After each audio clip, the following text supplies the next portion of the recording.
இந்த இடத்துல ஆண்டவர் ஒரு காரியத்தை சொல்றார். என்ன சொல்றாரு? நமக்கு எதிரிடையாகவும் கட்டளைகளால் நமக்கு விரோதமாகவும் இருந்த கையெழுத்தை அவர் என்ன பண்ணாரு?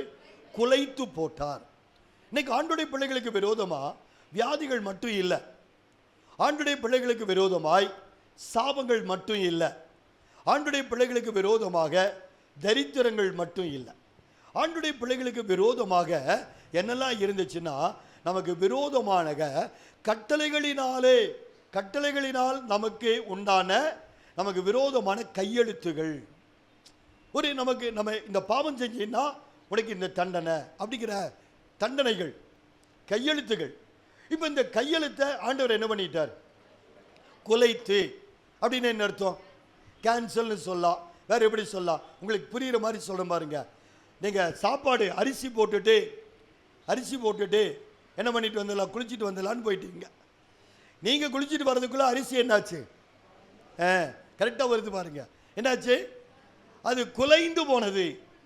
அப்படின்னு என்ன அர்த்தம்னா தன்னுடைய உருவத்தை இழந்து போனது. இப்போ அரிசியை பார்த்து அரிசி மாதிரி இல்லை, அது வேற என்னமோ மாதிரி இருக்குது. கையெழுத்து போட்டு அழகாக இங்க் பென்னில் அப்படி கையெழுத்து போட்டு டீ குடிக்கும் போது 2 சொட்டு டீ அந்த கையெழுத்து மேலே விழுந்துருச்சு. என்ன ஆகும்? இப்போ அது கையெழுத்து மாதிரி இருக்காது, அது வேற எழுத்து மாதிரி இருக்கும் இல்லையா? அதான் குலைத்து போட்டு அதனுடைய பலனை இழந்து போய் கையெழுத்தாக இருக்கிற வரைக்கும் அதுக்கு என்ன இருக்கும்? பலன் இருக்கும், பவர் இருக்கும். அது அழிந்து போயிருச்சு அப்படின்னு சொன்னா அது தன்னுடைய பலனை இழந்து போகிறது.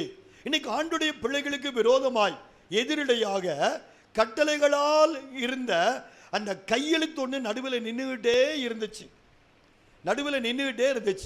அதனால நம்ம என்ன செய்ய முடியல? தப்பிக்க முடியல. அதற்கு உட்பட்டுட்டே இருக்கிறோம். உலகத்தில் சொல்லுவாங்க, சட்டம் தன் கடமையை செய்யும். சட்டத்துக்குள்ள மாட்டிட்டா அது ரொம்ப கடினமா இருக்கு, பார்த்தீங்களா? அதே மாதிரிதான் தேவனுடைய சட்டத்துக்குள்ள மாட்டிட்டு நம்ம படாத பாடுபட்டு இருந்த பாருங்க. ஆண்டவராக இயேசு சிலுவையில் மரிக்கிற போது அவர் சிந்தின ஒரு சொட்டு ரத்தம் அந்த கையெழுத்து மேலே விழுந்த போது என்னாச்சு? அந்த கையெழுத்து தன் பலனை இழந்தது, தன் ரூபத்தை இழந்தது, அது தன்னுடைய தன்மையை இழந்தது. இப்போ நமக்கு விரோதமான கையெழுத்துகள் சத்தமா சொல்லுங்க நமக்கு கிடையாது. அதை குலைத்து போட்டார்.